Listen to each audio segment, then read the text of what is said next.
everybody, today I'm going to talk about my new retro gaming setup. Now if you're new here, consider that subscribe button and ring the bell. So before I start this video, I want to say thank you guys so much for support on the CRT video I did a few days ago. That really means a lot to me. But today I'm going to be talking about the setup I just recently kind of redone.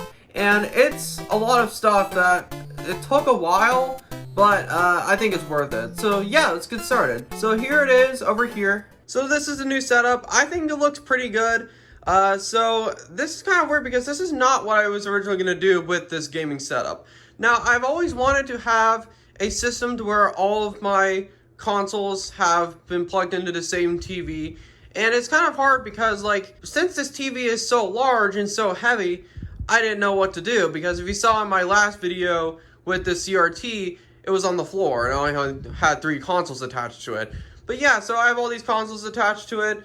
And what I was originally going to do is purchase a TV stand off Marketplace or Facebook Marketplace, but it's just they're too expensive for my budget because I don't have a job right now. But yeah, so this is the setup. And for people who didn't see my CRT video a couple days ago, this TV I actually got at near a dumpster, and it had a paper plate attached to it saying it was working. In the last few years, it feels like there has been more of a market for CRT TVs, mainly for retro gaming, because like if you try to plug in an old school console onto a modern TV, it looks terrible in my opinion. Anything older than the Nintendo 64. That's why I got a CRT, because like it's what originally games were supposed to look like with this TV aspect ratio. And yeah, so I really love this TV. It's probably the best TV I've ever owned, not even just in CRTs. Like I've had a couple CRTs in the past, and I have one at this the other house I live at. But yeah, so let's turn this on. And actually, I also synced this remote that I found just in the depths of my closet.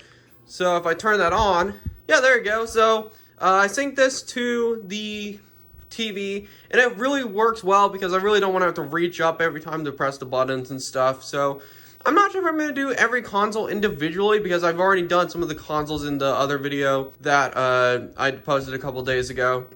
But I wanted to do the ones that I haven't done yet. And it's a little bit complicated because this video input on the TV actually has 4 consoles attached to it.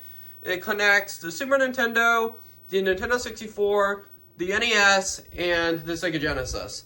And it's kind of weird because I've had the switcher box for a while, but I didn't know when to use it.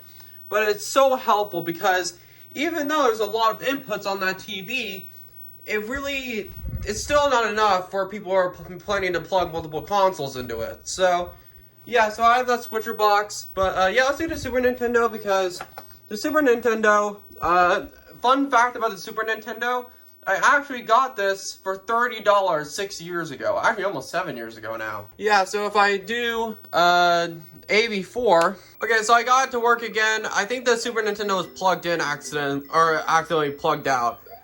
So let me turn that down a little bit. Yeah, so yeah, the main reason why I got CRT is because it looks so much better with its original aspect ratio, and I think the colors look fantastic. But the game that I have over here, Super Mario World, this copy is not very reliable. Like with every Super Nintendo game that I've had, it boots up automatically, but it takes a couple of tries for Super Mario World. But yeah, so that's the Super Nintendo. And I actually am shooting in a different shutter speed, so the CRT looks way better than it normally does on a normal camera for the iPhone. It's just a little bit of a line, but that's probably the best I'm gonna get. Yeah, so I got the Super Nintendo for 30 bucks. And like Super Nintendo prices have gone up insanely. So like I kind of got lucky with that find. So if I turn that off, so this switcher device is just really useful because I just really like it. So another console that I wanted to do is the original Xbox, because I actually brought this from the other house because I miss it. Yeah, so if I do the Xbox, and then I do video 2. So the Xbox is actually connected to the actual TV because I'm out of inputs on that. But yeah, so if I turn this on, this is via composite. Now, at some point, I actually might, I actually already ordered composite cables on eBay for the original Xbox. But holy crap, if you guys have seen the prices for the genuine, original Xbox cables for a component, it is insane. Like, I just decided to get the knockoff ones because I was starting to get very, very infuriated about how expensive those composite cables are. But yeah, so this is how it looks on a composite input, which I think it still looks pretty good. But the original Xbox is actually the most games I have for any system, and I kind of want it to look the best it can. So yeah, so that's the original Xbox, and I think it looks great, even with a composite input on a CRT. So the Wii is my newest console that I have. Well, even the Wii is starting to get retro now. So if I do component 3, and then I do that, hopefully this Wii remote, because this Wii remote has been very glitchy lately. Come on, there we go. And that's actually why I have the sensor bar up there. And one of the things I also like about a CRT, like, I like how you can, like, stack it on top of the TV with the sensor bar, because I personally prefer it being above the TV. But yeah, so this is plugged in via component, and I think it looks really good. Like, honestly, I think it looks better than that TV over there. But yeah, so this is how it looks. I think it looks really good.